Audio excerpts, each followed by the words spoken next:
جانم فدای خاک ایران، از زاهدان تا تهران پیوست ایران. بیا به ما ملحق شو با رمز ژینا، که خستگی نداره این نسل بیدار.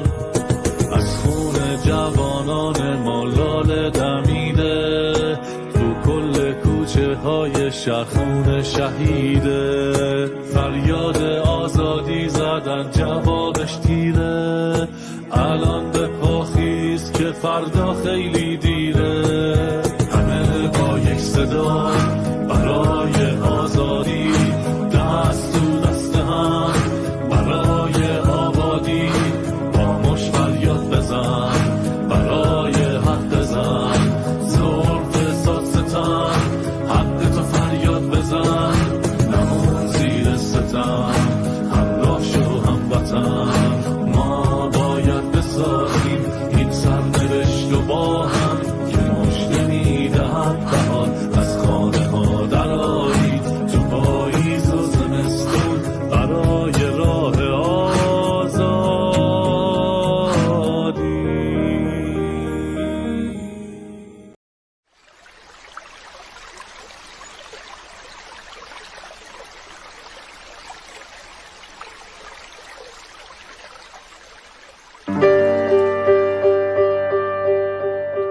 ندانم ای غزالم از چه دشت، زمانی از سر کوی گذشت. ندانم ای غزالم از چه دشت، زمانی از سر کوی گذشتی. غریبه شاد نوشان شب افروز، بشد خاموش و در رو برنگشت.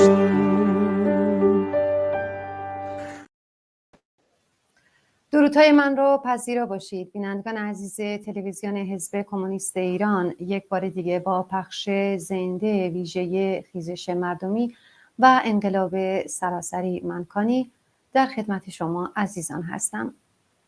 همونطور که مطلع هستین، شما عزیزان میتونید از طریق شماره تلفنی که در پایین صفحه تلویزیونتون حک شده در طول شبانه روز از طریق پلتفرم تلگرام انتقادات، پیشنهادات و حتی سوالات خودتون رو برای ما بفرستین. همینطور میتونید زمانی که در حال پخش زنده هستیم و با مهمانان عزیز و مختلفی گفتگو داریم، اگر سوالی دارید برای ما بفرستید تا ما بتونیم این سوالات رو با مهمونامون مطرح کنیم. همونطور که مطلع هستین، 8 مارس امسال اولین روز زن بود که در انقلاب ژینا بود. کمیته مرکزی حزب کمونیست ایران و سازمان هیئت اجرایی سازمان کارگران انقلابی ایران راه کارگر در مورد حقوق زنان در فردای پس از سرنگونی جمهوری اسلامی منشوری رو منتشر کردند که در برنامه امروز ما گفتگویی داریم با رفیق محمدرضا شالگونی از سازمان کارگران انقلابی ایران راه کارگر که در مورد این منشور گفتگویی با هم داشته باشیم. رفیق محمدرضا سلام، خیلی خوش اومدید. خیلی خوشحالم که یک بار دیگه در خدمت شما هستم. سلام عرض میکنم منم به شما رفیق عزیزم و خدمت تمام شنوندگان و بینندگان تلویزیون حزب کمونیست. زنده باشید. خیلی خوش اومدید. خب رفیق محمدرضا، انقلاب ژینا با شعار مرکزیت زن زندگی آزادی شروع شد و جایگاه زنان که چقدر در جامعه به عنوان نیمی از جامعه اهمیت داره و اینکه انواع و اقسام ستم‌هایی که بر زنان روا میشه به خاطر جنسیتشون باید لغو بشه. حزب کمونیست ایران و سازمان شما سازمان کارگران انقلابی ایران راه کارگر یه منشوری رو منتشر کردیم. من میخواستم از شما بپرسم که ضرورت انتشار این منشور، آن هم در اولین روز زن در انقلاب ژینا، رو شما در چی دیدید و چطور شد که تصمیم به انتشار همچین منشوری گرفتین؟ ببینید، اولا که این مطالبی که در همون منشور اومده هم در برنامه حزب شما اومده هم در برنامه ما هستش. یعنی چیز تازه نیست که آدم باید مثلا یک حادثه خاصی عنوان شده باشه. منتها چرا یه منشور مشترک اینطوری به این شکل آوردی با به اصطلاح یه مقدار تفصیل بیشتر، اساسش این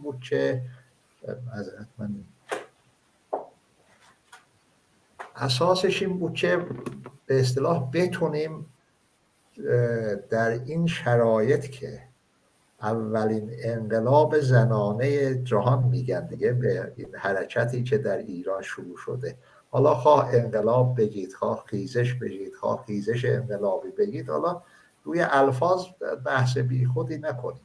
اصل ماجرا عبارت از اینه که زنان در نتیجه رویارویی نزدیک به نیم قرنی که با یک حکومت قهار ظالم مذهبی در واقع قرار داشته‌اند، مسائلی رو متوجه شدن، آگاهی هایی پیدا کردند و خیزش بزرگی علیه این حکومت با پیشگامی زنان صورت گرفته که در این 8 مارس این فرصتی بود که در این رابطه حقوق زنان، مخصوصا از دیدگاه کمونیست‌ها، سوسیالیست‌ها، اونهایی که طرفدار سوسیالیسم هستن، بیان بشه، معلوم بشه که ما چه میگیم، چه فکر میکنیم در مورد زنان.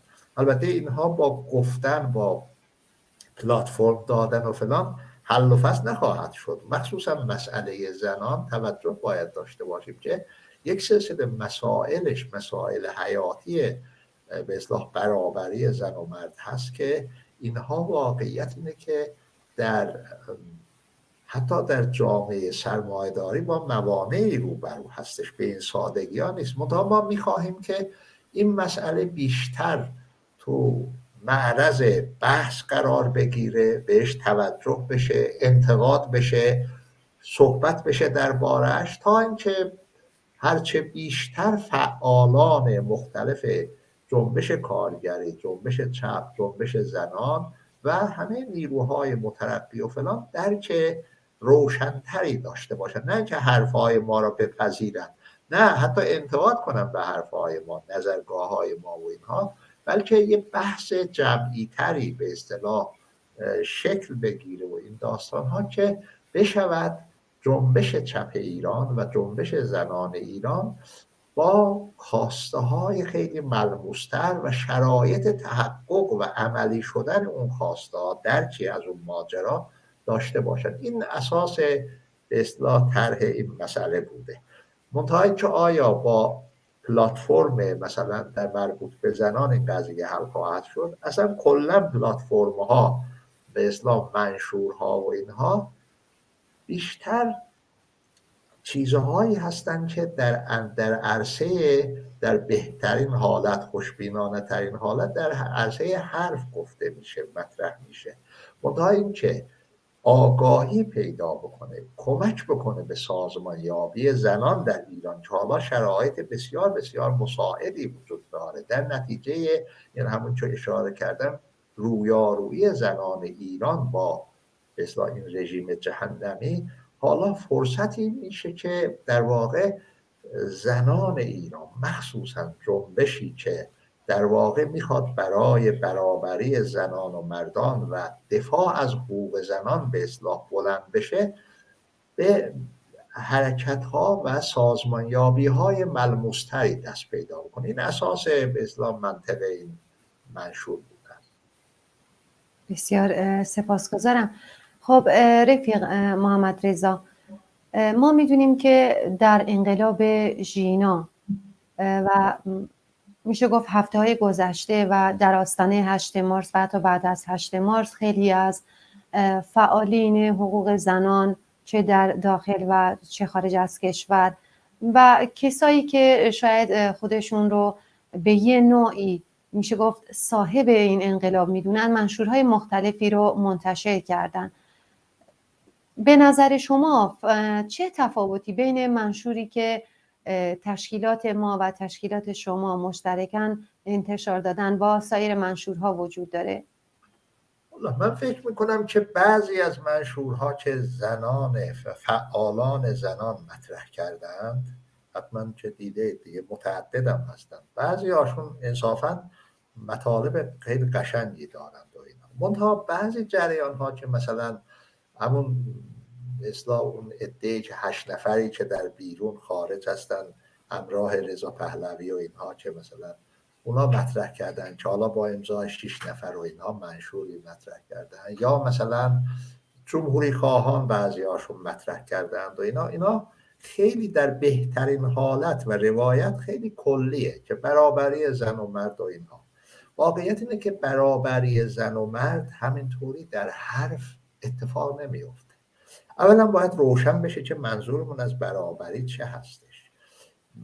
اون چیزی که در این منشور اومده و در بعضی از منشورهای زنان فعالان مترقی زنان هم اومده، خب مشخصتر قضیه به اصطلاح مطرح میشه.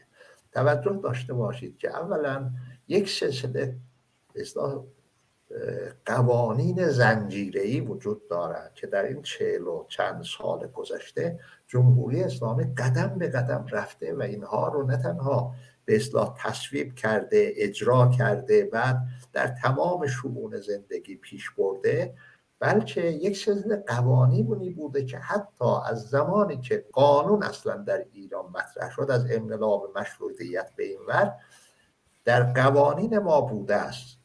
قبلا صحبت میکردیم همین برنامه شما، من اونجا گفتم که مثلا در قوانین مدنی ما و قوانین جزای ما در زمان شاه خیلی به اصطلاح قوانین به اصطلاح خیلی خشنی علیه زنان بوده.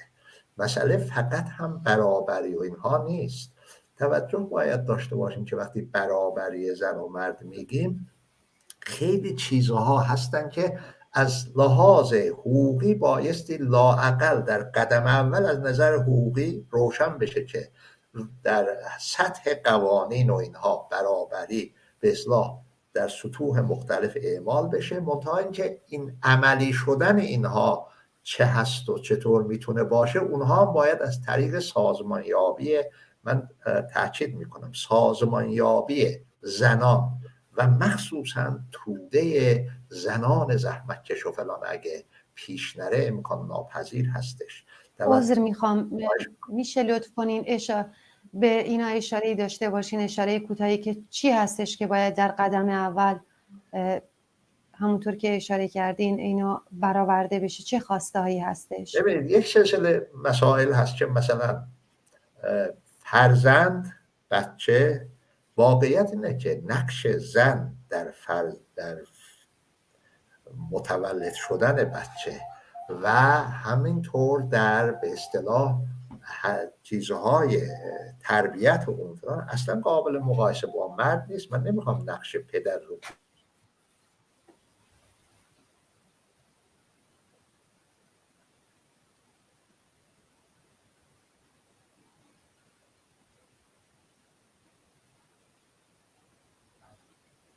بله رفیق جان.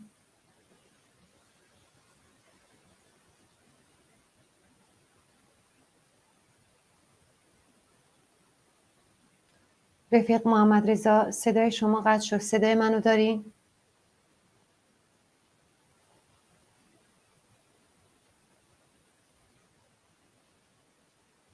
بله فکر کنم بینندگان عزیز برای مشکلی پیش اومده، مشکل اینترنت دارن رفیق محمد رضا شالگونی. از همکارمون از استودیو بیرون رفتن، همین الان برمیگردم. بله بینندگان عزیز، تشکیلات ما حزب کمونیست ایران و تشکیلات سازمان کارگران انقلابی ایران راه کارگر با توجه به شرایط موجود و انقلاب کنونی که با شعار زن زندگی آزاد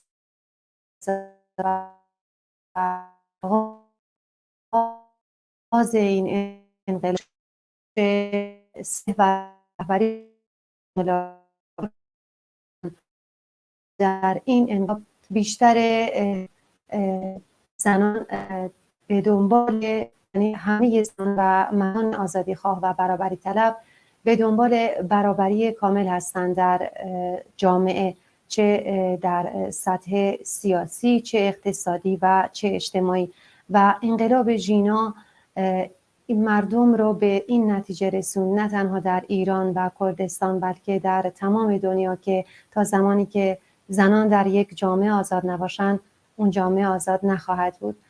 و مدتی هستش که منشورهای مختلفی در مورد حقوق ملیت‌های مختلف و یا حقوق زنان منتشر میشه، چه در داخل کشور و چه خارج از کشور. و تشکیلات ما و راه کارگر، سازمان کارگران انقلابی ایران تصمیم گرفتن که در این برهه زمانی حساس و انقلابی و همینطور به مناسبت اولین 8 مارس روز زن در انقلاب زن زندگی آزادی انقلاب ژینا، منشور حقوق زنان رو انتشار بدن که این منشور از بیانیه حقوق زنان حزب کمونیست ایران و همچنین سازمان کارگران انقلابی ایران گرفته شده.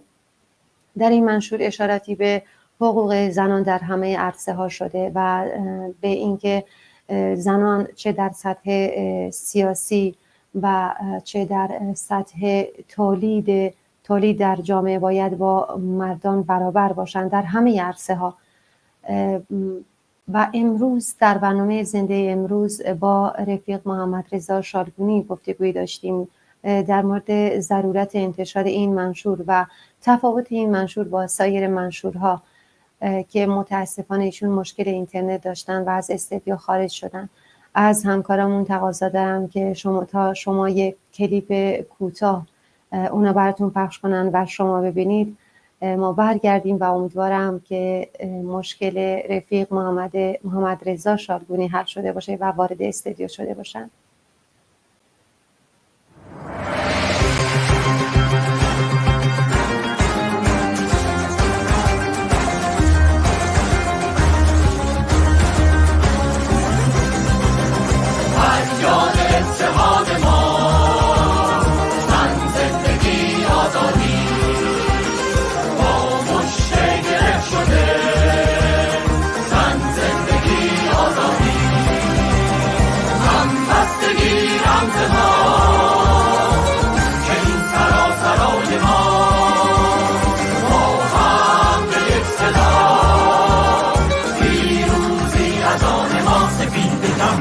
هموطن میان کوچه ها برای حمله ناگرفته خون پای ریخته، برای زن زندگی آزادی، برای شادی وطن، برای تو ما و من، برای زن زندگی آزادی.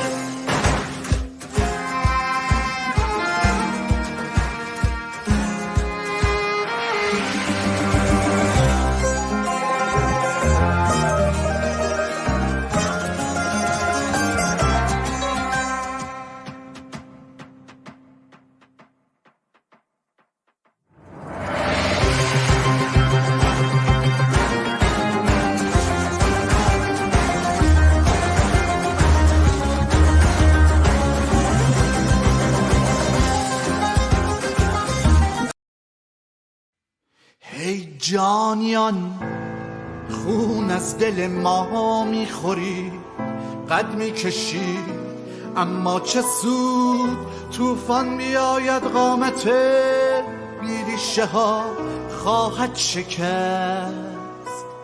با خون فرزند خودم در کوچه ها خواهم نوشت، دستی اگر بر ما زنی دست شما خواهد شکست.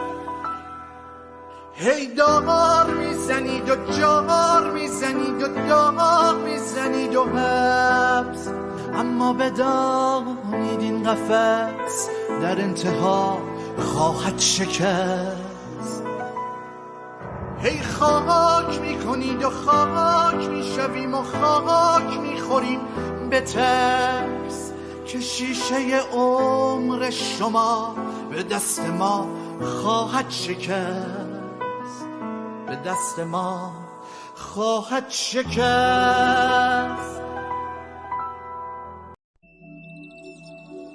سلام بچه، خدای ولی جمال.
نکشید مردم رو.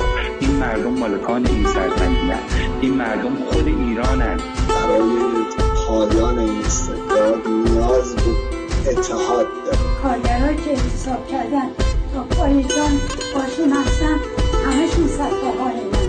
ملت ایران بیدار شید. منم به سر کسی هستم، میدونی اومدم اینجا آجونم و خطر گذاشتم. سکوت شما یعنی حمایت از ظلم و ظلم، یعنی حمایت از اعدام شدن یه بیگناه. این شهرها مال تو و منه، این کشور مال ماست.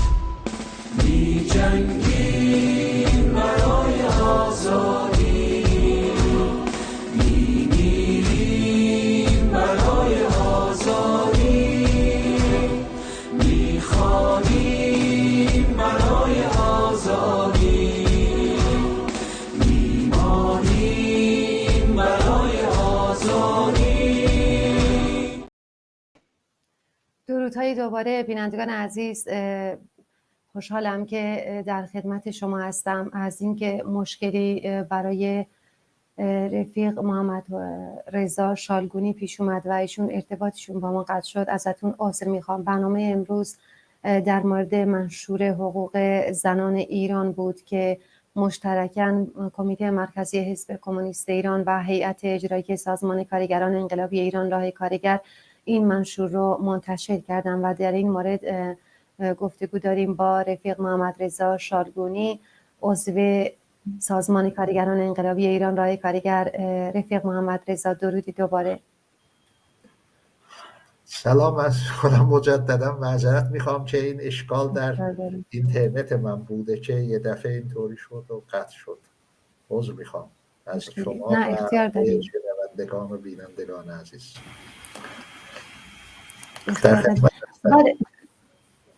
بله بفرمایید. شما سوالتون رو یه بار دیگه مطرح کنید که من بله گفتم که خب در این مدت منشورهای زیادی انتشار داده شده. چه تفاوتی بین منشور ما و سایر منشورها وجود داره؟ شما از منشور حقوق زنان در ایران گفتین که جای نقدی نداره و منشور خوبی هستش، اما از منشور 6 نفری گفتین که این 8 نفر که با محمد رضا پهلوی پسر شاه ائتلاف کردن و 6 نفر از اونا منشور رو امضا کردن. در مورد این منشور داشتین صحبت میکردیم. اون در واقعیت ماجرا اینه که اشاره داده به یک سلسله مصوبات سازمان ملل و فلان و اینها که خیلی کلیه. مسئله حالا این نیست که چه کار خواهیم کرد، چه بزلاد. مسئله اینه که در حال حاضر مخصوصا که زنان ایران به پا خواسته‌اند، مسئله مطرح بشه که در چه حوزه‌هایی چه خواسته‌هایی باید مطرح بشه. سازمانگری و سازمانیابی زنان نقش خیلی اساسی داره در شرایط کنونی کشور ما که با معضلات بزرگی روبرو هستیم. بچه‌های جوان ما رو، دخترهای زیر 18 سالمون رو در سطح سراسری کشور مسموم میکنن. در چنین شرایطی به طور کلی نمیدونم به یک مسئله اشاره بکنیم که حالا خیلی هم عالی هم باشه. جالبه که تمام غالب اعضای سازمان ملل، نه همهشون، اینها رو امضا کردن ولی هیچ کدومشون هم اجرا نمیکنن. اون اگه مبنا این باشه که خیلی کلی به درد هیچی نمیخوره. مسئله خود همونطور که قبلا هم اشاره کردم خود پلتفرم ها و برنامه ها نیست. مسئله اینه که به بحث گذاشتن اینها و تلاش برای سازمانیابی زنان در راستای این مطالبات و خواستها هستش که به آسانی هم پیش نخواهد رفت، با موانع جدی روبرو خواهد شد. شما قبلا پرسیدید که در چه حوزه‌های نابرابری‌های کلیدی وجود داشته، چه در زمان شاه چه در حال حاضر. که حالا که در همه حوزه‌ها میدونید که نابرابری اصلا زن و مرد رو برابر نمیدونن. منتها واقعیت اینه که در دوره شاه هم اینطوری بود. در اصلا انقلاب مشروطیت به این ور که قوانین ما رو به اصطلاح بر مبنای فقه اسلامی در واقع در خیلی از زمینه‌ها بر مبنای فقه اسلامی به اصطلاح تدوین شدند و اینها. مثلا قانون مدنی ما بر مبنای شرایع الاسلام مثلا تدوین شده بود که یک کتاب فقهی شیعه است و فلان اینا. خب طبیعی اونجا نابرابری هایی هستش. مثلا اصلی ترین ماجرا اینه که مرد میتونه یا عالم نمیدونم زن به اصلاح رابطه داشته باشه با یه عالم زن، یا عالم به این خاطر میگم 4 تا زن اصلا قانونا مجازه. بعد در بین شیعه ها حتی نه سنی های ما یک پدیده هم هست به نام صیغه که اون به ازدواج موقت هم میگم به اصطلاح فلان. و این واقعا چیز وحشتناکه. بی نهایت زن مرد میتونه زن داشته باشه، با زنها رابطه داشته باشه، در حالی که اگر مثلا زن حتی صحبتی کرده باشه با یک مردی، شوهرش مثلا بیاد یا برادرش پدرش فلان بیان مثلا حدس بزنن که اصلا این با یک کسی صحبت کرده، میتونه اون رو بکشه و در واقع از مجازات هم معاف بشه. این که میگم از مجازات معاف بشه، در زمان شاه حالا شماره اون اصل به اصطلاح قانون مجازات به اصطلاح دوره شاه یادم نیست، اونا 300 و چند شو به اصطلاح چیز بود، اصل ماده 300 و چند، در اونجا این بود که از مجازات معاف میشد اصلا. یعنی رسما مردی که زنی رو کشته به خاطر چیز ناموسی از معاف میشد. یا اینکه نابرابری زن و مرد اینطوری میشد که مثلا زنها حتی به فرزندانشون نمیتونستن به اصطلاح کنترل داشته باشند و اینها. توجه داشته باشید که همون که اشاره کردم که زن نقش فوق‌العاده زیادی داره در تولد هر انسان. یعنی هم نه اینکه زن اصلا مادر هستش، علاوه بر این در تربیت کودک هم در واقع نقش تعیین کننده داره. همه ماها تا حدود زیادی محصول مادرمون هستیم، نه اینکه مثلا پدر رئیس خانواده بوده و هست و فلان و اینا یه طرف، ولی مادر ما هست که ما را لحظه به لحظه، ساعت به ساعت اصلا از کودکی به اصلاح بزرگ میکنه تا به اصلاح به یک سنی برسیم که در واقع خودمون رو بشناسیم که اصلا چه هستیم و چه. معمولا در روانشناسی مطرح میکنن که بین 3 سالگی تا 9 سالگی شخصیت آدم تکوین پیدا میکنه اونطوری. ولی در این مدت مادر نقش خیلی حیاتی داره.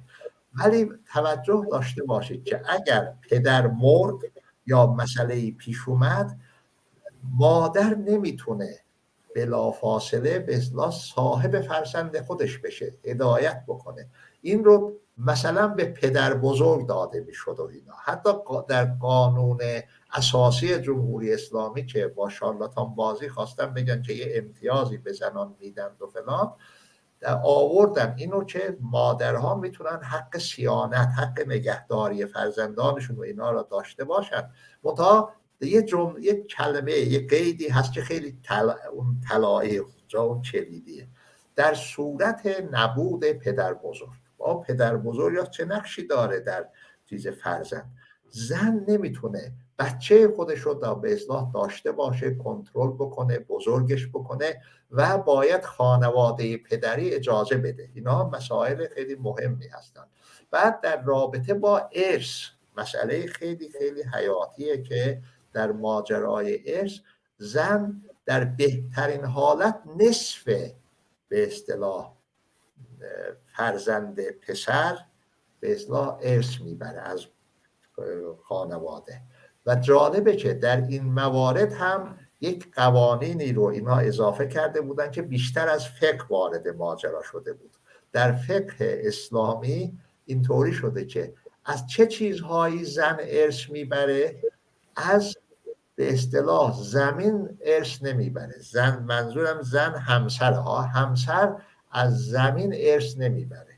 علتش اینه که از اشیاء منقول، از به اصطلاح ارث منقول ده. یعنی میدید که قدیم که مثلا مالکیت زمین و اینها مسئله مهمی بود دیگه، که اینا در مثلا در کشاورزی بود و این داستان ها.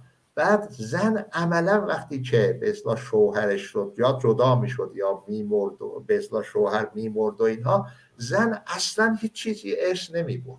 حتی مثلا مادر بچه هاست که مثلا زن، میبینید که شوهر مرده، حتی بچه ها ارث بردن از دارایی های مرد، ولی همسرش ارث نبرده، از فقط از اشیاء منقول به اصطلاح از ماترک یا پول فلان بهمان اینها ارث برده است. اینها بسیار بسیار ظالمانه بود و واقعا زن رو زندانی به اصطلاح اون به اصطلاح ازدواجی میکرد که در اون گرفتار آمده بود و اینها.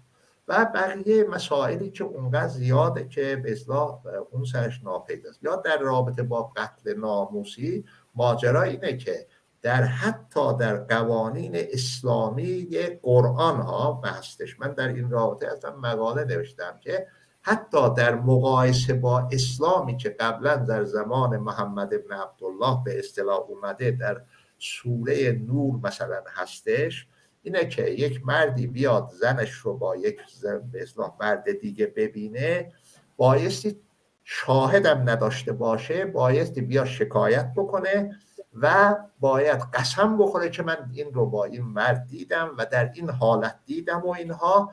اگر زن قبول بکنه که خب چه میشه؟ نه اینکه میکشن، شلاق میزنن، سنگسار میکنن و فلان، نه، 100 تا ضرب شلاق میزنن بزن.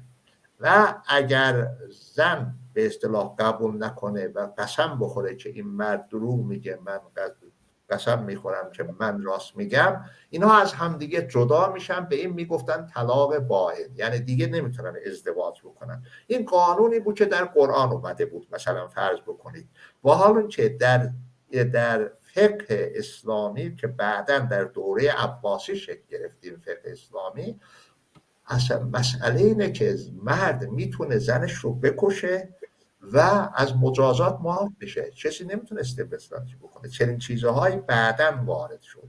حتی حق ارث هم اینطوری بود. حق ارث، زن از شوهرش از کل ما ترک به اصطلاح اون چی که ترک کرده ارث میبره. و حال که در فقه اسلامی که بعداً شکل گرفته، نه تنها در فقه شیعه بلکه فقه مذاهب مختلف فقهی اسلامی، چه شیعه چه اون 4 مذهب فقهی سنی و اینها، همه جا زن از داشتن خیلی از به اصطلاح دارایی ها و اینا محروم می شد و اینها. واقعیت اینه که اینها تماما منتقل شده بود به قوانین مدنی ما و قوانین به اصطلاح جزا هم اینطوری بود و اینها.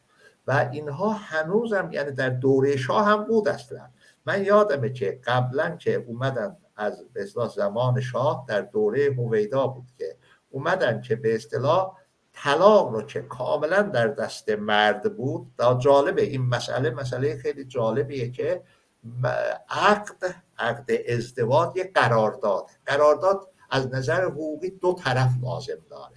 یعنی هر 2 طرف باید راضی باشن. یک نوع مثل که آدم مثلا یه چیزی رو میفروشه میخره، یا مثلا یک شریک میشه در یه چیزی، دو طرف عقد از مفهوم عقد اینه که یک قرارداد دو طرفه است که هر دو طرف حقوق مساوی دارن. زن و مرد در قرارداد عقد به حقوق برابر دارن. وقتی که ازدواج اتفاق افتاد، بعد جالبه که مرد هر وقت بخواد میتونه این عقد رو به هم بزنه، یعنی طلاق بده زنشو، ولی زن به هیچ وجه نمیتونه طلاق بده. به اصطلاح زن از مرد جدا بشه، باید شکایت ها بکنه، نمیدونم چه بشه چه نشه و اینها. بعداً در ماجرای این ماجرا که در قانون مدنی ما اومده بود، در دوره شاه رو دارم میگم، حالا جمهوری اسلامی که واویلاست هستم، در دوره شاه اومده بود. من یادمه که اون موقع من با یکی از این حقوقدان‌هایی که به اصطلاح کتاب حقوق مدنی و فلان هم نوشته بود صحبت میکردم و فلان، که آخه این چطوریه؟ من اون موقع جوان بودم و اینا، که این چطوریه که آخه این قرارداده، ولی قرارداد به محض اینکه بسته شد یه طرفه میشه. بعد این کلی توضیح داد از نظر حقوقی و فلان. من گفتم آخه این بالاخره استاد این چطوری حل و فصل میشه؟ استاد دانشکده حقوق بود. گفت آخرش چه دید درمانده شد؟ گفت پسرم بالاخره تو شریعت محمدی رو قبول داری یا نه؟ من ترسیدم که حالا به هم یه مارک چیزم بزنن که مثلا فلان. گفتم بله فلان. گفت آره دیگه باید بپذیریم اینو فلان. یعنی منطقی وجود نداشت اصلا. یعنی اینها در قوانین ما اصلا لانه کردن، در تمام قوانین ما. بنابراین این داستان رو عمدن اینطوری میگم که به اصطلاح با تفصیل که توجه داشته باشیم که در سطوح مختلف نابرابری زن جاسازی شده در قوانین ما و بنابراین ما احتیاج داریم به یک خانه تکانی تمام عیار، حتی در سطح قوانین. از لحاظ به اصطلاح اجتماعی و فلان برسه که این واویلاست هستن، اونجا بایستی خیلی اتفاقات دیگری بیفته. الان شما منظورتون اینه که در این منشورها اونطور که باید، اونطور که انقلاب ژینا میخواد و اونطور که جایگاه واقعی زنان هستش، این حق رو به زنان نداره اصلا. به خاطر که ما اونجا آوردیم که مثلا در مسئله اقتصادی چطوری باید باشه، در مسائل مثلا اجتماعی چطور باید باشه، از لحاظ کار و زندگی چطور باید باشه.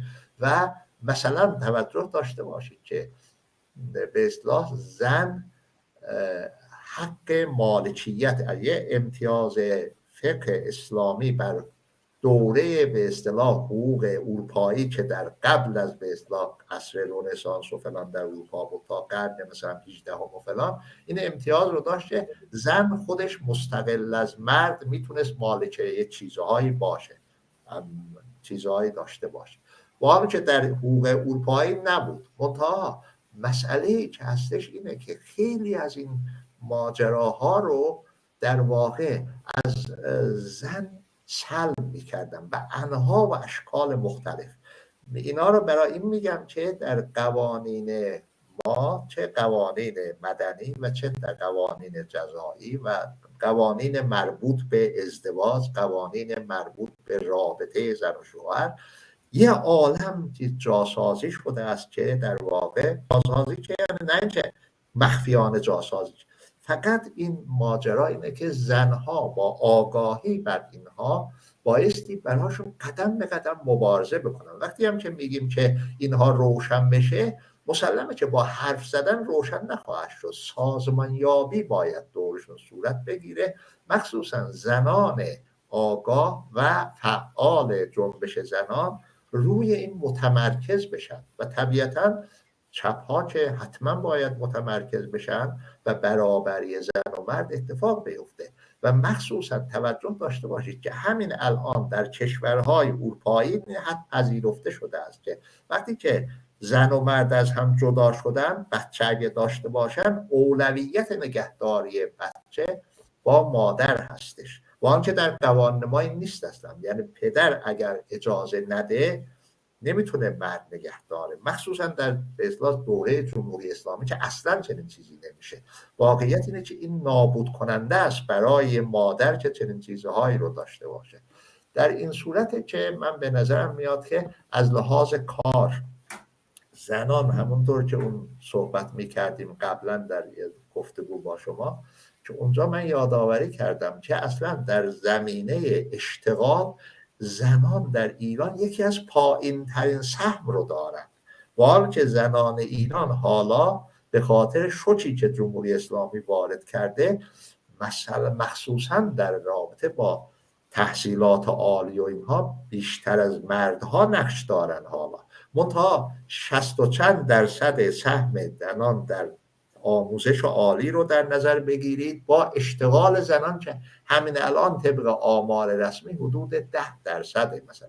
خب اینها رو چطوری بایستی به اصلاح مبارزه کرد براشون؟ باید تک تک این خواسته ها رو به اصلاح بررسی بکنیم و براشون مبارزه کنیم و مبارزه آسانی نخواهد بود، چرا که یه نکته ای رو بگم که زنها برای اینکه اشتغال برابر با مرد داشته باشن حتما بایستی شرایط ویژه زندگی زن در استخدام لحاظ بشه. اگر اینها نشه عملا زن نمیتونه شاغل باشه. تصادفی نیست که همین الان در حتی کشورهای اروپایی زنها با مردها از حقوق برابر برخوردار نیستن، حتی درآمد برابر ندارن. یک کار واحد رو زن و مرد بکنن به زن کمتر حقوق میدن. علتش هم اینه که میگه شما یه سلسله مشکلاتی هست برای مادر، زن فلان که اینها باعث میشه که کار کمتری بکنه. مثلا داشتن فرزند و بزرگ کردن بچه برای مادر بایستی رابطه ساختار خانواده روشن باشه که چطور مادر میتونه هم کار بکنه و هم بچهش رو داشته باشه و بزرگ بکنه، چه در سن طفولیت چه کمی بزرگ بشه که حتی کودکستان یا مدرسه هم میره فلان. خب اینا مهمن دیگه برای مادر. چطور این کار رو میتونه بکنه؟ باید در ساختار خانواده تغییراتی اتفاق بیفته. اینا مسائل مهمی هستن که میتونه زن کار بکنه بی آنکه فرزندش رو در واقع ازش صرف نظر کنه یا از تربیت فرزندش صرف نظر کنه. اگر اینها رو نداشته باشیم زن هم کار میکنه، هم کار خانگی میکنه، هم بچه رو نگه میداره و آخرش هم مرد صاحبه به اصطلاح خانواده است و اون تصمیم میگیره که چه اتفاق بیفته. اینها مسائلی هستن که در اونجا اومده و بایستی تک تک در این منشور اشاره شده بهش و بایستی تک تک در موردشون فعالان زن مخصوصا و البته فعالان چپ، اونهایی که مخصوصا به حقوق برابر زن و مرد حساس هستن و معتقدن از همین امروز باید براش مبارزه کرد، باید روشون متمرکز بشن و تدابیری اتخاذ بشه برای اینکه این برابری حاصل بشه. واقعیت اینه که چنین برابری آسان نخواهد بود به دست آوردنش. در اشتغال هم ماجرا اینطوری هست که زنها واقعا به کارهای ماهرانه، حالا مدیریت و فلان رو ول کنید، حتی مهارت‌های مشابه، واقعیت اینه که زنها رو به کارهای خیلی به اصطلاح پایین دست، یک نواخت و به اصطلاح ناچیز به اصطلاح احاله میدن و حقوق برابرم به دست نمیارن زنها و اینا. حالا دورکاری و اینها رو هم که بذاریم کنار که اصلا زنها در واقع کارگر حساب نمیشن.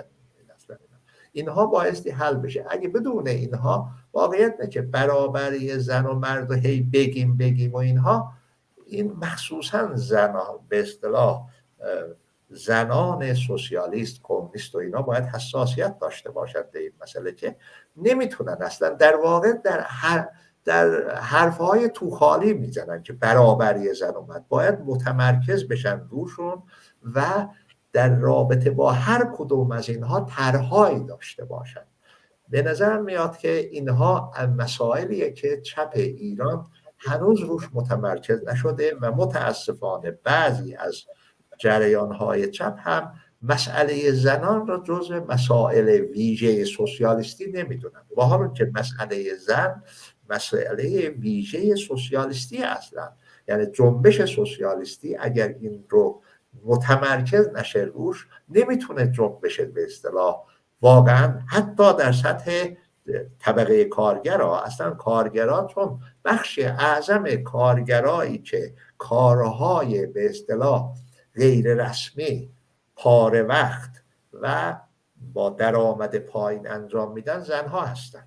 زنها بیشتر از مردها در شغلهای به اصطلاح پراکنده پایین، به اصطلاح در اصطلاح اروپایی اصطلاحی حالا دارن که در کنار پرولتاریات که به اصطلاح طبقه کارگر رو میگن، یه پرکاریات هم میگن که کارگران آسیب پذیر.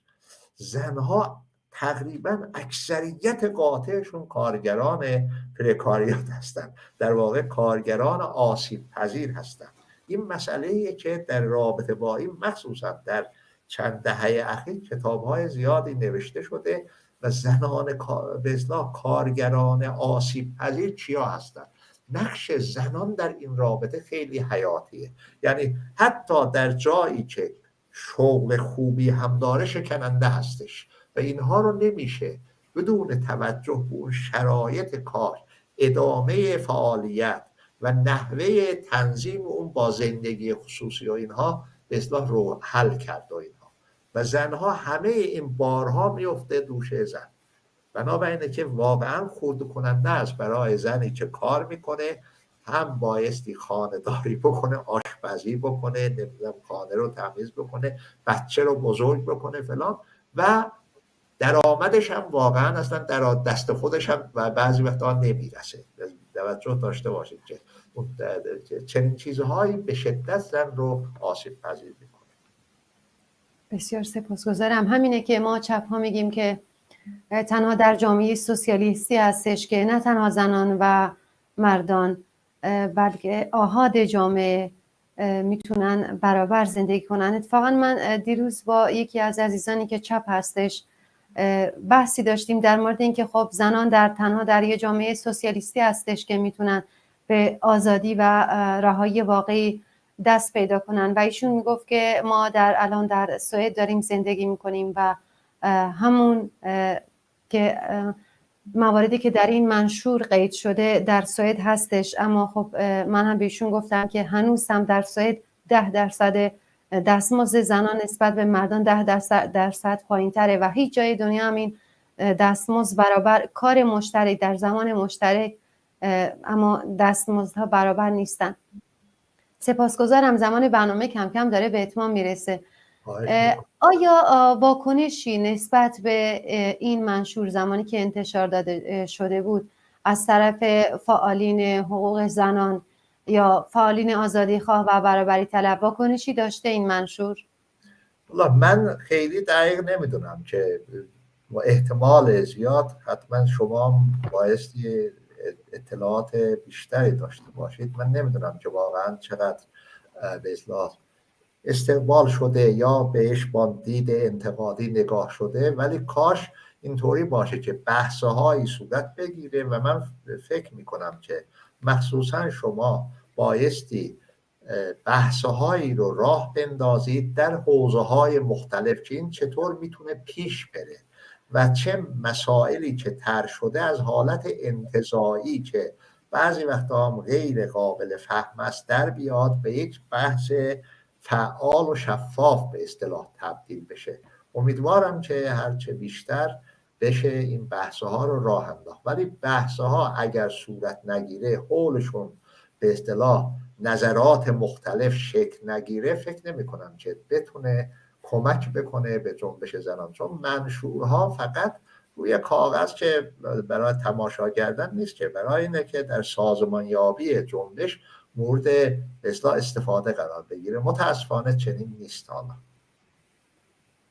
اما خب مواردی که در منشور قید شده و ذکر شده فکر نکنم جای نقدی داشته باشه، چون برای یه زندگی آزاد و برابر اگه این موارد واقعا رعایت بشه میتونیم بگیم که همه آحاد جامعه نه تنها زنان در اون جامعه آزاد هستن. بند آخر این منشور اگه اجازه بدین من این بندو که مختصرم هستش بخونم. نوشته شده در صورتی مطالبات مطرح شده در این منشور و هر منشور واقعی حقوق زنان میتواند به طور جدی وارد قانون اساسی جدید پس از سقوط جمهوری اسلامی شود که در مجلس مؤسسان یا هر نهاد انتخابی توسط همه مردم که مأمور تدوین قانون اساسی خواهد شد کرسی های زنان برابر با مردان باشد و تضمینی فراهم آورد که زنان ایران بتوانند مطالبات خود را نه فقط برای برابری بلکه در ادامه آن برای برابری واقعی وارد قانون اساسی جدید نمایند. برابری سوری بود البته، برابری قبلیش. خب چه تضمینی هستش که نصف این مجلس مؤسسان زن باشند؟ در راه اول آیا شما با توجه به این منشورهایی که در موردشون صحبت کردیم، مخصوصا منشورهایی که خارج از ایران انتشار داده شده، ما میتونیم بگیم که تضمینی وجود داره که زنان و مردان در سطح برابر برای تدوین قانون اساسی شرکت کنند؟ به قول همین منشور برابری سوری. واقعیت اینه که تضمینی وجود نداره، فقط یک چیز وجود داره، یک جنبش واقعا فعال به اصطلاح همه جانبه برای دفاع از برابری همه انسان‌ها، زن و مرد و غیره و غیره. دقت میکنید اگه نباشه نمیشه، تضمینی وجود نداره. مخصوصا در رابطه با زنان خیلی از مردهایی هم که خیلی هم آدمای نازنینی هستن نظر دیگری دارن، حتی بعضی از زنان همینطوری هستن. مثلا فکر کنید که مثلا این قانون اساسی که در شیلی تلاش شد در این مجلس مؤسسانی که به وجود اومده بود تدوین بشه و اینها، این قانون تدوین شد و خیلی تفصیلی هم بود، 500 و چند اصل داشت و فلان و اینها.